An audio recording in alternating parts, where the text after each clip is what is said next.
T20 ప్రపంచ కప్ను team India సొంతం చేసుకుని భారత్ తిరిగొచ్చాక బీసీసీఐ ముంబైలో విక్టరీ పరేడ్ నిర్వహించింది. ముంబై సాగర తీరాన టీమిండియా ఆటగాళ్లకు భారీ రోడ్ షో జరిగింది. ఈ విజయోత్సవానికి వేల మంది అభిమానులు హాజరయ్యి రోహిత్ సేనను అభినందించారు. ఒక్క మాటలో చెప్పాలంటే అభిమానులు టీమిండియాకు బ్రహ్మరథం పట్టారు. ఈ సందర్భంగా రోహిత్ మాట్లాడుతూ ఈ ప్రపంచ కప్ అభిమానులకు అంకితమని ప్రకటించాడు. రోడ్ షో అనంతరం వాంఖడే మైదానంలో క్రికెటర్లకు సన్మానం చేశారు. ఈ కార్యక్రమంలో టీమిండియాలోని ఒక ఆటగాడి గురించి కోహ్లీ ఆసక్తికర వ్యాఖ్యలు చేశాడు.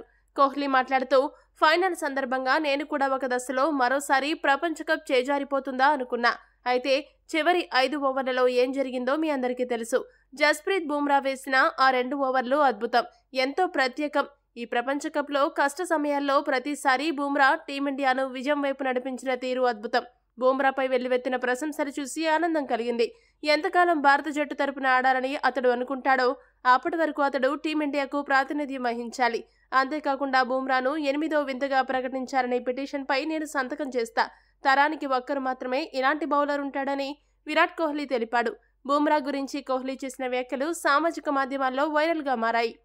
ఈ వీడియో కనుక మీకు నచ్చినట్టయితే లైక్, షేర్, కామెంట్ చేయండి. మరిన్ని స్పోర్ట్స్ అప్డేట్స్ కోసం మా ఛానల్ సబ్స్క్రైబ్ చేసుకోండి.